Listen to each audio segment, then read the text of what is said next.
Les extrémistes contrôlent la communication, mais aussi toute la faculté. Merci, monsieur. Merci. C'est tout.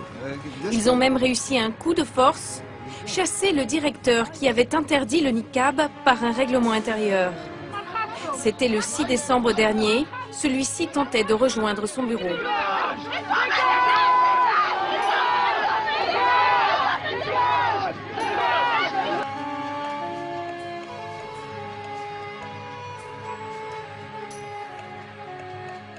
Les islamistes lui hurlent dessus, le bousculent. Il est alors contraint de battre en retraite et de fermer la faculté. Depuis, il campe sur le parking de la fac.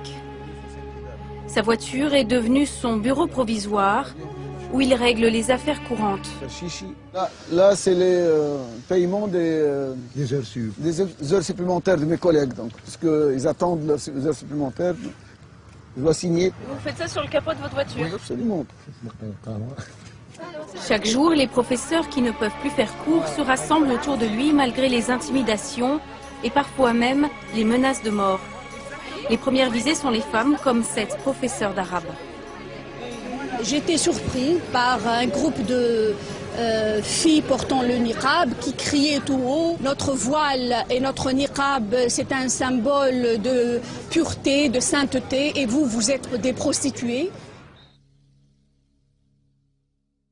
De loin, je voyais le barbu s'attaquer au drapeau, l'entourant autour de la barre, et mettant son propre drapeau. Et puis il y a l'usurpation, une fille qui monte, parce que tout se passait sur le toit, et lorsqu'elle fait un geste pour reprendre le drapeau, pour le remettre, et à ce moment-là qu'il la pousse, et un autre vient le déchirer, et le faire descendre. Donc, et puis on a vu il a violenté cette fille avec tous les risques. Il a violenté pour qu'elle tombe sur la terrasse, alors qu'il y avait tous les risques pour qu'elle puisse tomber en bas par terre. Et on a vu ensuite un garçon qu'elle m'a expliqué, c'était son camarade de classe à Gafsa, qui était par camaraderie, mais pas par sens politique qu'il a fait, parce qu'il a vu que sa camarade de classe était violentée, puis il y a eu une bataille sur la terrasse. Et c'était, je dis, le jeu de symboles. Ces mêmes groupes qui s'étaient attaqués aux doyens élus s'étaient attaqués par la suite au drapeau national, comme ils se sont attaqués à plusieurs reprises aussi à la flamme du savoir, parce que le symbole de notre faculté, c'est la flamme du savoir, Mishket Anwar.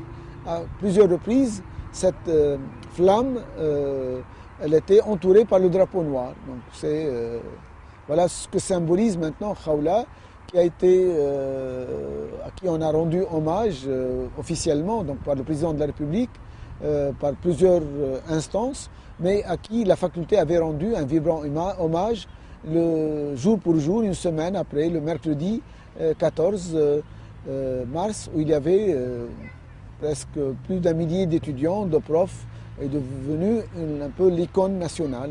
Icône au sens, n'est pas elle vit toujours, elle est, mais est devenue un symbole, symbolise l'unité de retrouver des Tunisiens et Tunisiennes, mais cette unité dirigée par une femme. C'est toute la symbolique de Khawla.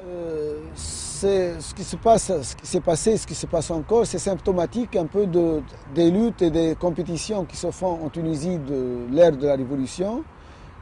C'était ce qui me fait dire à chaque fois qu'il s'agit plus d'objectifs que de revendications, même si, pour schématiser, c'était autour de la question du niqab et de la question de la salle de prière. Mais j'ai vu des groupes faire des groupes très limités d'étudiants qui ont bénéficié de l'amnistie, parce que la Révolution a bénéficié à beaucoup de jeunes qui étaient réprimés de deux catégories, ceux qui étaient des étudiants appartenant à l'UGET, qui étaient emprisonnés, qui ont vite revenu sur la scène, et nous les avons aidés à retrouver leur salle de cours, et on leur a passé des examens depuis avril dernier. Un deuxième groupe plus politico-religieux qui est apparu cette année et qui avait participé à des mouvements de lutte armée contre le pouvoir, contre Ben Ali. et ils sont réapparus sur la scène. Pourtant, ils ont utilisé les armes, mais nous n'avons pas du tout marginalisé. Au contraire, j'ai tout fait pour les insérer, mais ils n'ont pas vu les choses de la même manière. Et à la faveur des élections, des résultats des élections, ils ont cru, bien, ils ont interprété la victoire du parti politico-religieux Ennahda comme étant une occasion, une chance pour qu'ils puissent faire asseoir ou bien faire pression sur l'université pour qu'elle accepte leurs objectifs, à savoir que les filles, imposer à ce que les filles se placent, enfin rentrent en classe avec leur niqab. Et notre position, c'était de maintenir les chances égales entre filles et garçons en les invitant à se dévoiler durant les séances de cours et d'examen. Mais ce que nous avons fait comme décision interne le 12 novembre n'a pas été perçu par ce groupe de la même manière. J'ai essayé durant tout le mois de novembre à les convaincre avec mes collègues du conseil scientifique, à discuter avec eux, également le syndicat, mais la lutte au grand jour est apparue le lundi 28 novembre lorsqu'ils ont interdit aux autres étudiants l'accès, surtout au département d'anglais, l'accès à un devoir surveillé qui se tenait à l'époque, ce même jour, essayant de faire du chantage. On vous laisse passer vos examens à condition que le doyen signe une feuille autorisant les filles portant le niqab à entrer en classe. Et donc tout s'est déclenché le lundi 28, puis ça s'est traduit sous forme d'un sit-in dans le bloc administratif où se trouve mon bureau, qui s'est transformé le 6 décembre, qui a pris la forme d'une introduction à ce que les doyens puissent entrer. Donc à partir de 6, il m'a été interdit d'entrer, empêché d'entrer, ce qui a provoqué un tollé de la part des enseignants, des ouvriers, des fonctionnaires, disant du moment que le doyen ne peut plus rentrer dans son bureau, donc on avait décidé la fermeture de la faculté, et la faculté était restée entre les mains de ces personnes, d'autant plus qu'une majorité d'entre elles ne sont pas ni étudiants de la faculté, ni étudiants tout court. Donc pendant tout ce temps-là, jusqu'au 5 janvier, la faculté était fermée et dirigée par ces salafistes qui occupaient les locaux. Par la suite, il y a eu reprise parce qu'ils ont été, suite à une intervention policière qui s'est déroulée le 5, qui s'est répétée le 6, qui s'est répétée encore une fois le 24 janvier. Nous avons repris les cours, rattrapé ce que nous avons perdu. Nous avons tenu les examens, mais toujours dans une ambiance un peu électrique. C'est-à-dire qu'il y a beaucoup de cours, la majorité des cours ont eu lieu, sauf les cours où il y a des filles qui portent le niqab, ou lorsqu'elles refusent de se dévoiler durant la séance. Ça a provoqué des tensions, d'autant plus que ceux qui étaient des sit-iners sont devenus, en tant que groupe de pression, qui a élu domicile à la faculté et qui, à chaque fois, perturbaient les cours ou bien en voulant imposer leur point de vue aux professeurs, les obligeant à accepter les filles avec leur niqab à l'intérieur des salles d'examen ou de cours. Donc voilà la situation qu'a vécue la faculté pendant ces derniers mois. D'une part, une volonté du corps enseignant, du conseil scientifique à vouloir inviter tout le monde à respecter les règles pédagogiques et académiques levant des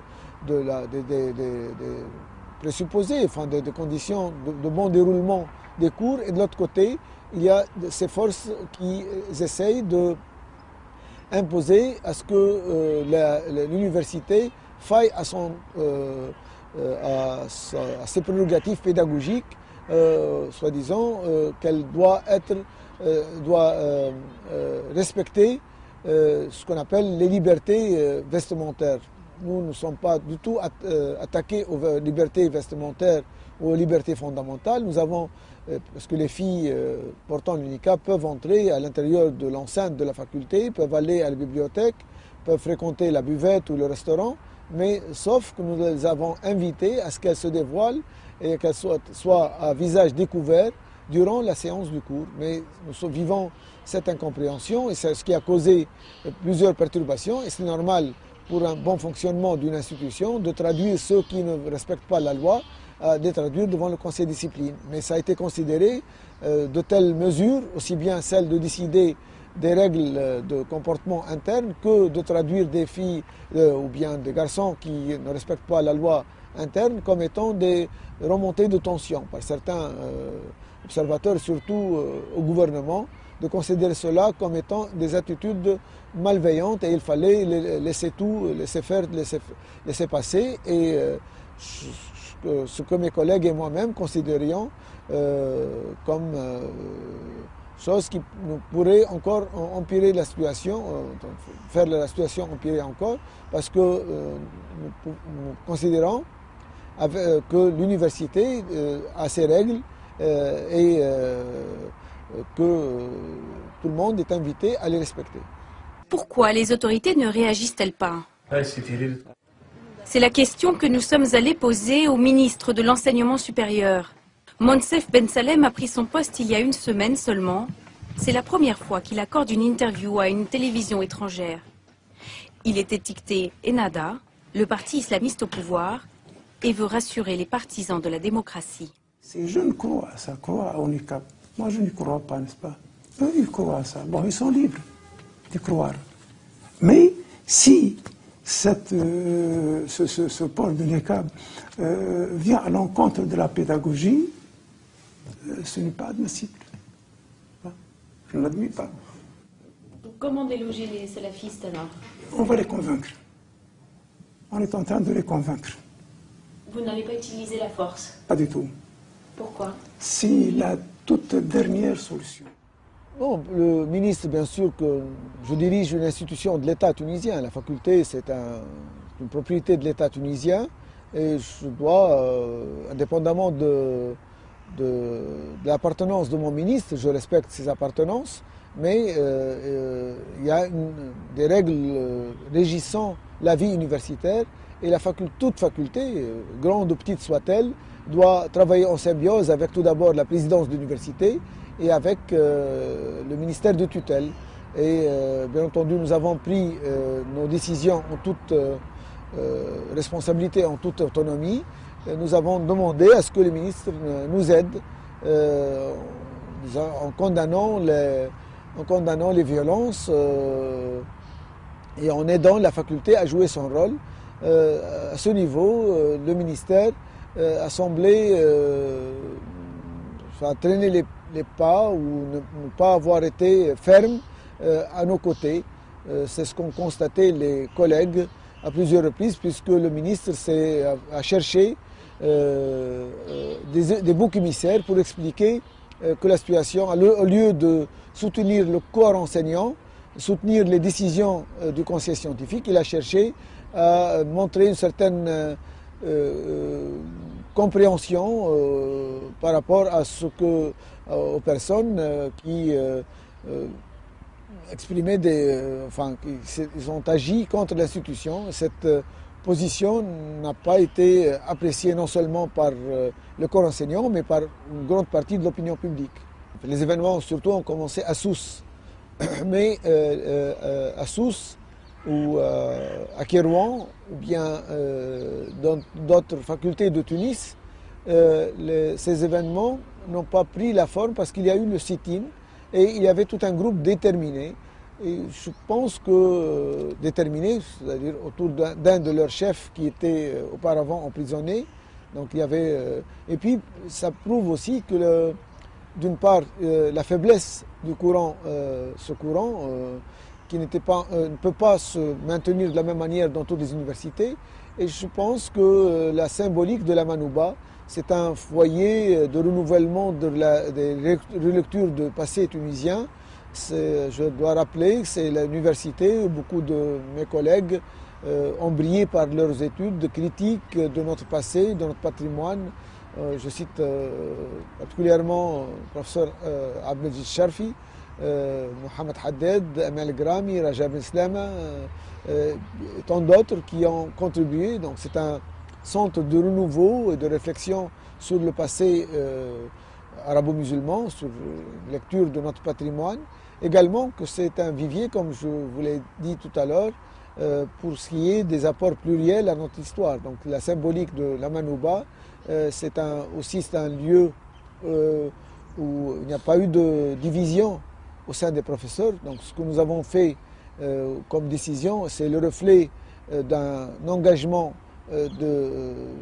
pratiquement, je dirais, de la totalité. On n'a pas vu de collègues écrire ou bien s'exprimer sur les ondes pour dire que ce que fait le conseil scientifique était discutable ou bien il ne fallait pas le faire. Et cette unanimité, à cette vision, ou bien cette vision d'une université autonome, d'une université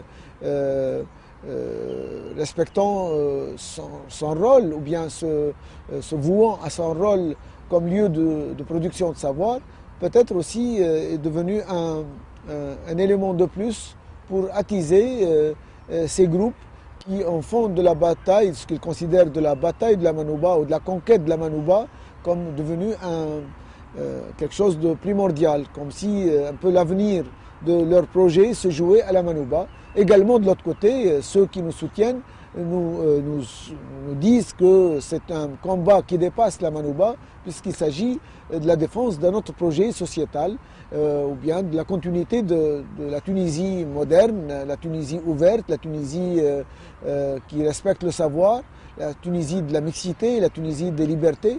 Donc voilà, donc peut-être qu'il y a eu cristallisation et chacun des deux camps est soutenu, mais je pense que ce que nous faisons est avant tout l'expression de cette volonté de mes collègues. Et ma force, je la tire avant tout de mes collègues et surtout de mes collègues, en particulier femmes.